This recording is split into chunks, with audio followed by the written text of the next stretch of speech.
Hey everyone, this is Daniel from PhoneArena with a video preview of the first Intel-based tablet from Samsung, the Galaxy Tab 3 10.1.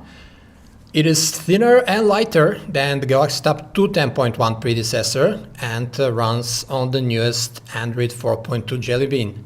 You can't really tell from the chassis build that the tablet is non-final. It feels quite sturdy yet very light at 510 grams. Plus it is thin at sub 8 millimeters and compact. Here at the top are all the ports and slots and keys. You have a micro SIM slot for the version with cellular connectivity you have here. You have an infrared sensor, a micro SD slot, volume rocker and a power lock key.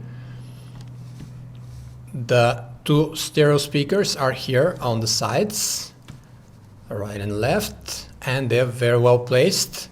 High on the side so you don't cover them with your palms while holding the tablet.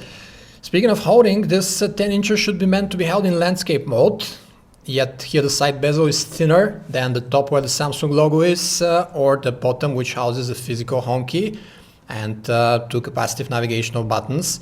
These touch keys here can be inadvertently pressed very easily when the tablet is held in portrait orientation, though the tablet includes a sensor to turn them off if you wish. In that situation, as we mentioned, you get an infrared sensor at the top, so you'll be able to control your TV, home stereo and the like with your tablet from the couch, which is always a plus.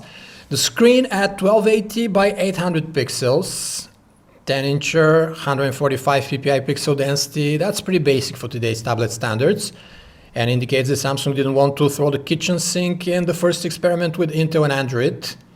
It displays good colors, decent viewing angles, so the only gripe is about the comparatively low resolution, which makes things look pixelated to our spoiled eyes, even from a normal viewing distance. TouchWiz Nature UX is what is gracing the tablet with a number of familiar widgets and an 8-icon dock at your disposal. The Mini Apps suite for Samsung's tablets that allows you hovering the browser or calculator in a window on top of everything else, for example, is nowhere to be seen here, though it might still be included with the finalized software. Of course, the big story about the Samsung Galaxy Tab 3 10.1 inch is that it is powered by an Intel processor, not the usual ARM clone.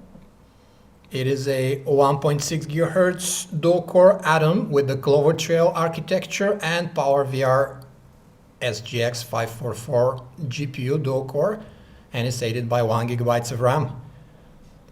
We are running Quadrant, although we have a non-final unit here just to determine roughly how this processor performs. We didn't notice any lag or stuttering in the prototype unit though. The tablet comes with either 16 or 32 GB of internal storage, and it also has a micro SD card for expansion. Okay, let's see what we got on Quadrant. That's 5,869 points. 59 points, sorry. This is pretty middle of the road result. So when the final unit lands, we'll put it again through this benchmark and see if anything improved. We get the typical TouchWiz browser. As stock on the Galaxy Tab 3 10.1, it renders pages fast without hiccups and also allows Adobe Flash content to be loaded when needed. There's a micro SIM slot for some versions of the tablet with cellular connectivity, like the prototype here, which supports LTE HSP Plus download speeds. Of course, we get Wi-Fi, Bluetooth 4.0 assisted GPS, as well as the infrared beamer. That's about it. The Galaxy Tab 3 10.1 seems to be landing as a pretty minor upgrade to its predecessor, especially in this day and age of ultra-high resolution $400 tablets like the Nexus 10, for example. Still, it is shaping up to be a decent thin and light Android slate that doesn't feel underpowered in the interface or while running apps, with the Intel processor at this infrared sensor here at the top, and a range of connectivity options, and it will become an interesting slate that will be made or broken by the price range and the battery life possible with the 6800 mAh juicer.